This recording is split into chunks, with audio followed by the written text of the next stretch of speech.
भारत माता की, भारत माता की, छत्रपती शिवाजी महाराज की, धर्मवीर छत्रपती संभाजी महाराज की, भारत रत्न डॉक्टर बाबासाहेब आंबेडकरांचा, हिंदवी स्वराज्याचे सरसंस्थापक छत्रपती शिवरायांना मानाचा मुजरा करतो।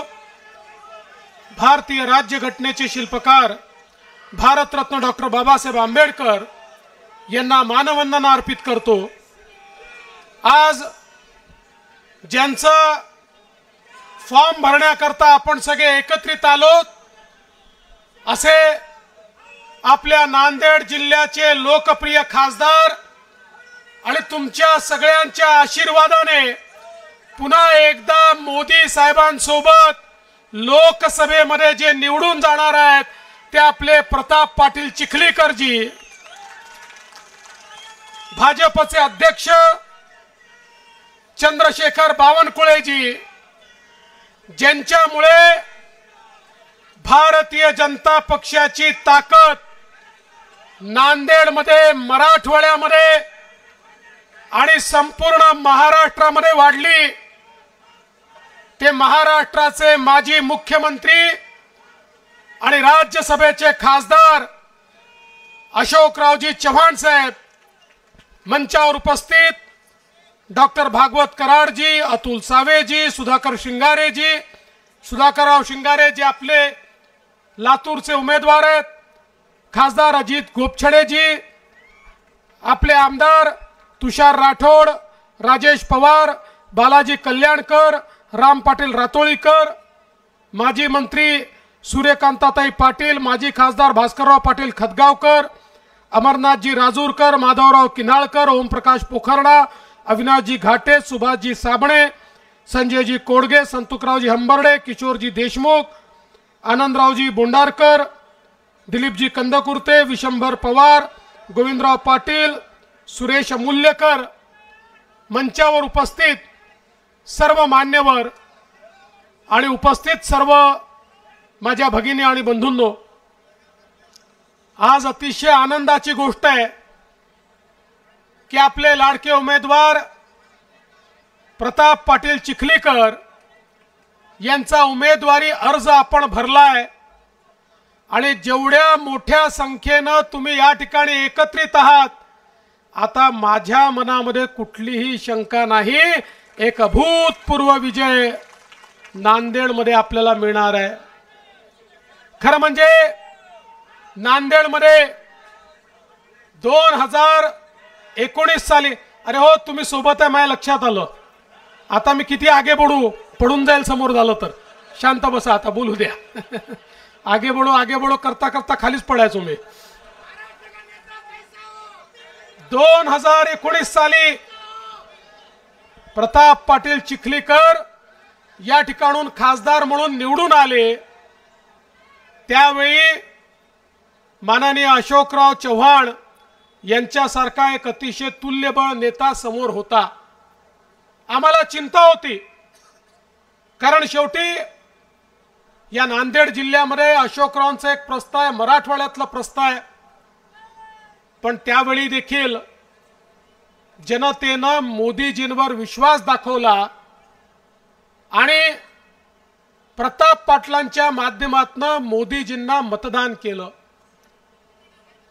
आम्ही अनेक दिवसापासून प्रयत्न करत होतो की अशोकरावांसारखा एक नेता आपल्या सोबत आला पाहिजे। अशोकरावांचं आणि आमचं अनेक वर्षाची आमची त्या ठिकाणी संबंध आहेत, वेगवेगळ्या पक्षात राहिलो, अनेक वेळा टीका केली, पण एक गोष्ट मला या ठिकाणी प्रामाणिकपणे सांगितली पाहिजे, ज्यावेळी मी समृद्धी महामार्गाची संकल्पना मांडली, अनेक काँग्रेसचे नेते, त्यावेळच्या राष्ट्रवादीचे नेते हे माझ्यावर टीका करायचे, उद्धव ठाकरेजी सोबत असून टीका करायचे, हा रस्ता होऊ शकत नाही, याची आवश्यकता नाही, पण त्याही वेळी काँग्रेसमध्ये असून देखील अशोकराव चव्हाणांनी सांगितलं समृद्धी महामार्गासारखा महामार्ग झाला पाहिजे, यांनी विदर्भ आणि मराठवाड्याचा विकास होईल। आणि महामार्ग होत असताना मध्यंतरीच्या काळात जेव्हा सरकार आलं त्यावेळी हा महामार्ग नांदेडशी जुडला पाहिजे ही संकल्पना देखील अशोकरावांनी मांडली। सरकार गेलं पण आम्ही ती संकल्पना उचलून धरली आणि आज ते देखील सोबत आहेत आणि नांदेडला देखील आपण समृद्धी महामार्गाशी आज जोडतो। मला या गोष्टीचा आनंद आहे की ज्यांना राजकारणापेक्षा विकास महत्त्वाचा वाटतो असे अशोकराव चव्हाण आता सोबत आले आहेत। त्यामुळे प्रताप पाटील तुम्हाला आता बूस्टर डोज मिळालेला आहे। मागच्या वेळेस 43% मतं मिळाले होते, आता 50%च्या पार तर आपण जाणारच आहोत। किती पार जाणार आहोत या सगळ्यांनी मिळून ठरवायचं आहे, कारण आता आपली वज्रमूठ एकत्रित झालेली आहे। सगळ्या ताकदी एकसाथ आल्या आहेत, सगळ्या शक्ती संघटित झाल्या आहेत आणि मोदी साहेबांसारखं नेतृत्व आहे। आणि हेही खरं आहे, अशोकरावांची ज्यावेळेस माझी चर्चा झाली मी अशोकरावांना म्हणालो, अशोकराव देशामध्ये ज्याला ज्याला परिवर्तन घडवायचं आहे, ज्याला ज्याला जनसामान्यांच्या जीवनामध्ये सकारात्मकता आणायची आहे त्याला मोदीजींसोबत आलं पाहिजे, कारण इतर कुठल्याही पक्षात राहून हे करता येणं शक्य नाही। आणि त्यांनी ते मान्य केलं, विनाअट मान्य केलं।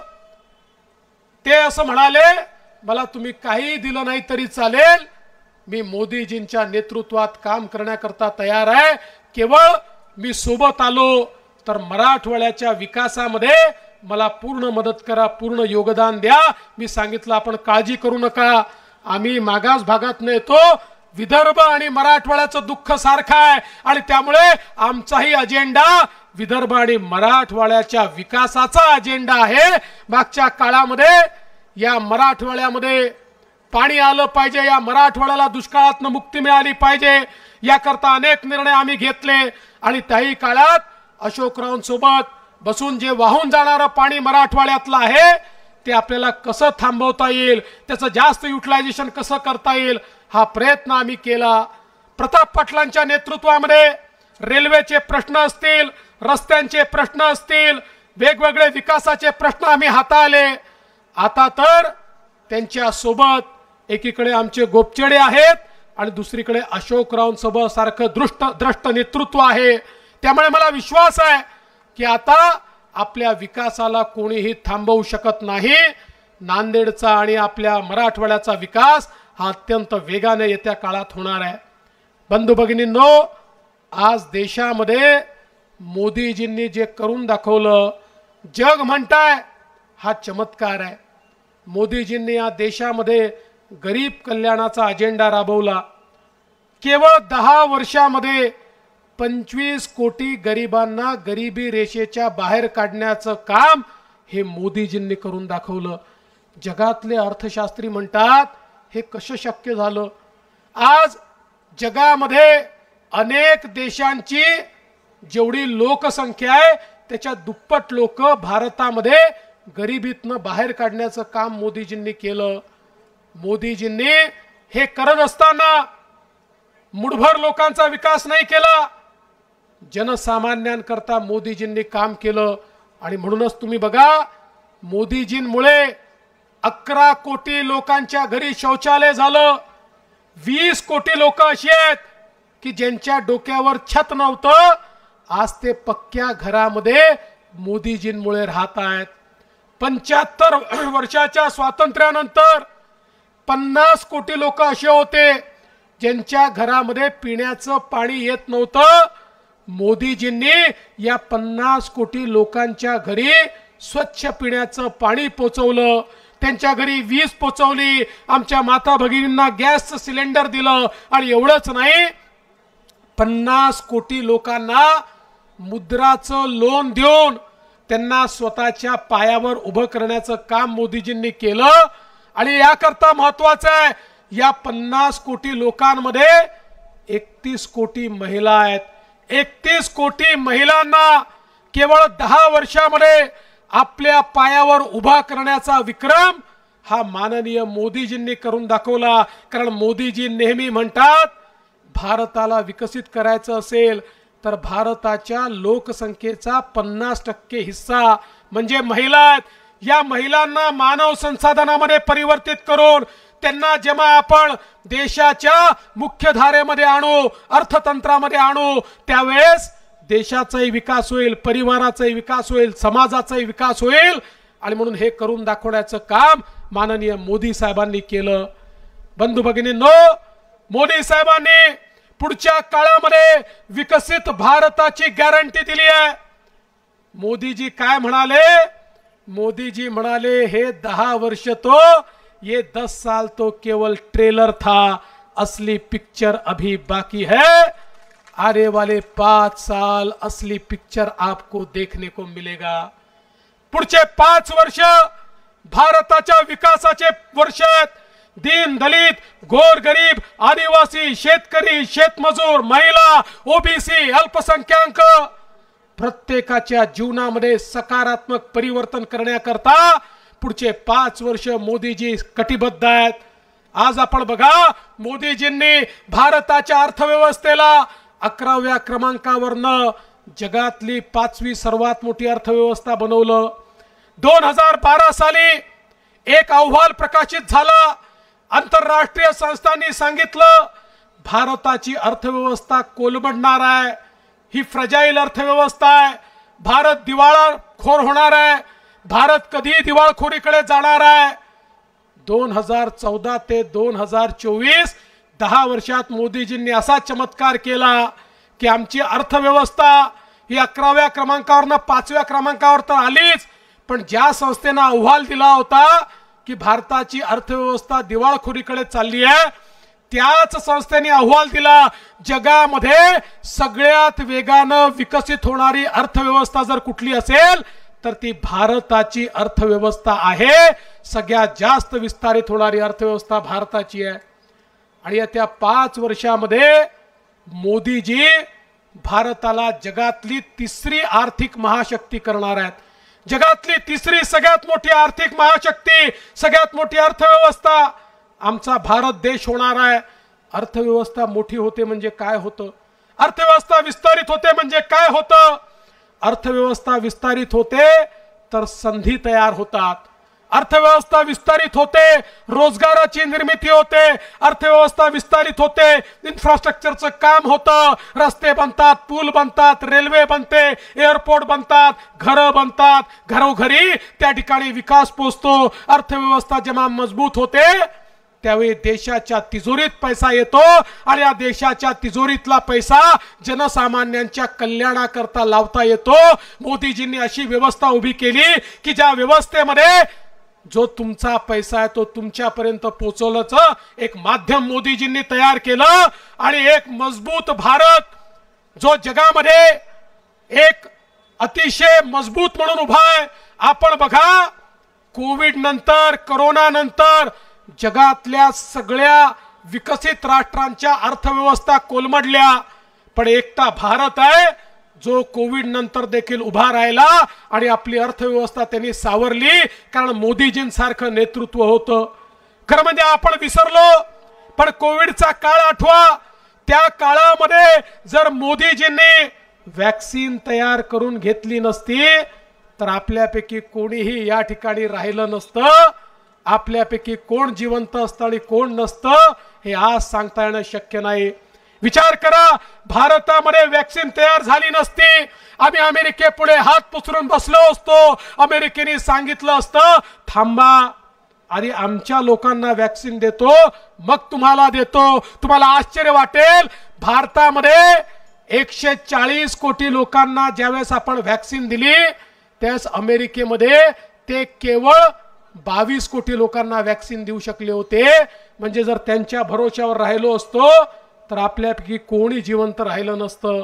आणि एवढंच नाही तर मोदीजींनी भारताला तर जगवलं, पण देशातल्या 100 जगातल्या 100 देशांना मोदीजींनी कोविडची लस दिली. त्या ठिकाणी मी स्वतः मॉरिशसला गेलो होतो. छत्रपती शिवरायांच्या पुतळ्याचं उद्घाटन होतं. मॉरिशसमध्ये राष्ट्रपतींना भेटलो.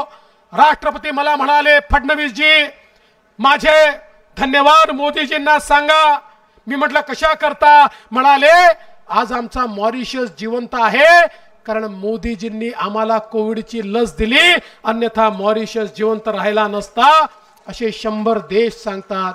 अरे आम्ही नेहमी म्हणायचो आमच्या भारताला एक वैश्विक ताकद बनवायचं आहे, जगामध्ये भारताची पहचान असली पाहिजे. ती पहचान आज तयार झाली. नरेंद्र मोदीजींनी एक वैश्विक नेतृत्व तयार केलं. आता जगातले प्रगत देश देखील म्हणतात की जगाचा विचार हा भारताशिवाय आम्ही करू शकत नाही. जगामध्ये भारताला एक वेगळी ओळख मोदीजींनी या ठिकाणी मिळवून दिली. आज ज्या भारतामध्ये आपण संपूर्ण दारूगोळा, संपूर्ण शस्त्रास्त्र हे विदेशातनं इम्पोर्ट करत होतो. एखाद्या देशाने आपल्यावर चढाई केली आणि आपल्याला जर विदेशातल्या देशांनी सांगितलं की तुम्हाला दारूगोळा देणार नाही, तर बंदुकीची गोळी चालवणं देखील कठीण होतं. अशा प्रकारची स्थिती होती. 10 वर्षामध्ये मोदीजींनी भारताला एवढं आत्मनिर्भर केलं की आता भारत सगळा दारूगोळा, शस्त्रास्त्र, क्षेपणास्त्र सगळे भारतामध्ये बनवतो. भारताची स्थिती अशी आहे, आज भारतामधनं आपण असं मिसाईल तयार केलंय की जे मिसाईल थेट 6000-7000 किलोमीटर जाऊन कुठल्याही टार्गेटवर मारा करू शकतं. आज भारत शस्त्रास्त्र इम्पोर्ट करत नाही, आज भारत शस्त्रास्त्र एक्सपोर्ट करतो. अनेक देश आपल्या पाठीमागे रांग लावून उभे आहेत, तुम्ही तयार केलेले अस्त्र आम्हाला द्या. आणि याचा फायदा काय आहे?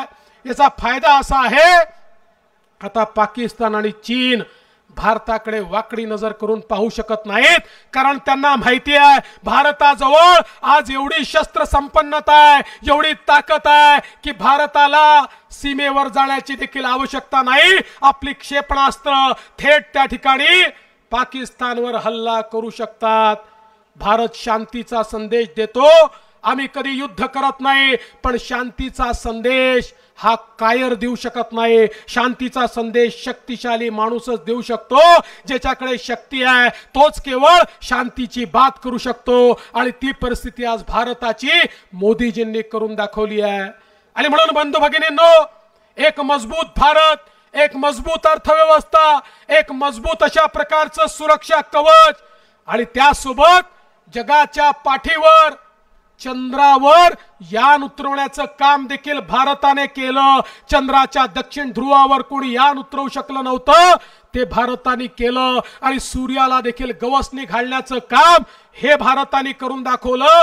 जग आज अचंबित आहे, भारत हे कसा करू शकतोय. म्हणजे एकीकडे गरीबाचं कल्याण करताना जगाच्या पाठीवर भारत प्रगती देखील करतोय. आणि आता तर मोदीजींनी या ठिकाणी सूर्यघर सारखी योजना आणली आहे. पहिल्या टप्प्यामध्ये 1 कोटी लोकांच्या घरावर सौर ऊर्जेची उपकरणं बसणार आहेत. हळूहळू सगळ्यांच्याच घरावर बसणार आहेत. आणि ही सौर ऊर्जेची उपकरण बसल्यानंतर प्रत्येकाला 300 मेगावॅट 300 युनिट वीज ही फ्री मिळणार आहे, मोफत मिळणार आहे. मोदीजींनी ठरवलंय सूर्य उपासना करायची, पण त्या सूर्य उपासनेच्या माध्यमातून प्रत्येक गरीबाला मोफत वीज मिळाली पाहिजे. याकरता सूर्यघर सारखी योजना आणून त्या ठिकाणी आपलं विजेचं बिल संपवण्याचं काम येत्या काळामध्ये मोदीजी करणार आहेत. आणि मोदीजींकडूनच प्रेरणा घेऊन आम्ही सौर कृषी वाहिनी योजना या ठिकाणी आणली. येत्या 1.5 ते 2 वर्षामध्ये महाराष्ट्रातल्या प्रत्येक शेतकऱ्याला दिवसा 12 तास वीज ही आम्ही देण्याचा निर्णय त्या ठिकाणी केलेला आहे. 9000 मेगावॅटचे त्या ठिकाणी एलओए देऊन त्याचं काम सुरू केलंय. अजून 6000 मेगावॅटचे एलओए आम्ही देतोय. आणि महाराष्ट्रातल्या प्रत्येक शेतकऱ्याला दिवसा 12 तास अखंडित वीज मोदीजींच्या नेतृत्वामध्ये देणारा महाराष्ट्र हे पहिलं राज्य असणार आहे. खरं म्हणजे दीन दलित गोरगरीब आदिवासी शेतकरी शेतमजूर ओबीसी अल्पसंख्याक मराठा समाज लिंगायत समाज सगळ्या समाजाच्या पाठीशी उभा राहणारा पक्ष हा भारतीय जनता पक्ष आहे. आणि म्हणून मी तुम्हाला एवढंच सांगण्याकरता आलो आहे, ग्रामपंचायतची निवडणूक नाही, नगरपालिकेची नाही, महानगरपालिकेची नाही, जिल्हा परिषदेची नाही, ही निवडणूक राज्याची नाही, ही निवडणूक देशाचा नेता निवडण्याची निवडणूक आहे. 2च पार्ट्या आहेत, 2 खेमे आहेत, 2 खेमे. एक खेमा ज्या खेम्यामध्ये निवडून आलेला खासदार हा मोदीजींना नेता मानणार आहे, त्यांना निवडून देणार आहे, त्यांना प्रधानमंत्री बनवणार आहे। आणि दुसऱ्या खेम्यात जो निवडून येणार आहे तो राहुल गांधींना त्या ठिकाणी पंतप्रधान बनवणार आहे। अर्थात त्यांचे आपण 400 पार जाणार, ते 40 पार जाणार की नाही मला माहिती नाही, पण दोनच खेमे आहेत। त्यामुळे प्रताप पाटील चिखलीकरांना दिलेलं वोट हे प्रताप पाटलांना वोट नाही आहे, हे मोदीजींना दिलेलं वोट आहे। या देशाच्या कणखर प्रधानमंत्र्यांना दिलेलं वोट आहे, ज्या प्रधानमंत्र्यांनी 2047 चा विकसित भारत करण्याची गॅरंटी दिली आहे। आणि मोदीजींची गॅरंटी म्हणजे गॅरंटीची गॅरंटी आहे। तुमच्या आमच्या जीवनामध्ये एक सकारात्मक परिवर्तन मोदीजींच्या माध्यमातून या ठिकाणी होणार आहे। बंधू भगिनींनो, कमळाचं बटन हे मोदीजींच्या विकासाचं बटन आहे। कमळाचं बटन हे येणाऱ्या पिढ्यांच्या विकासाचं बटन आहे। कमळाचं बटन आपल्या जीवनामध्ये सकारात्मक परिवर्तन घडवणारं बटन आहे। आणि म्हणून तुम्हाला विनंती करण्याकरता आलो आहे। आता या ठिकाणी प्रताप पाटलांच्या कमळाचं बटन आपल्याला दाबायचं आहे। आणि हे दाबत असताना नांदेडवर या ठिकाणी मी नांदेडकरांना विनंती करण्याकरता आलो आहे। हा मंच बघा केवढा भारी मंच आहे। आता हे सगळे नेते या मंचावर आल्यानंतर उरलेले राहिले कोण? कोणीच नाही। त्याच्यामुळे जे राहिले त्यांचाही सन्मान करून सांगतो, आता हे सगळे नेते एकत्रित आल्यानंतर विकासापासून आपल्याला कोणी थांबवू शकत नाही। आणि म्हणून आपण सगळ्यांनी प्रताप पाटलांना आशीर्वाद द्यावा एवढीच विनंती करतो आणि माझं बोलणं संपवतो। जय हिंद, जय महाराष्ट्र।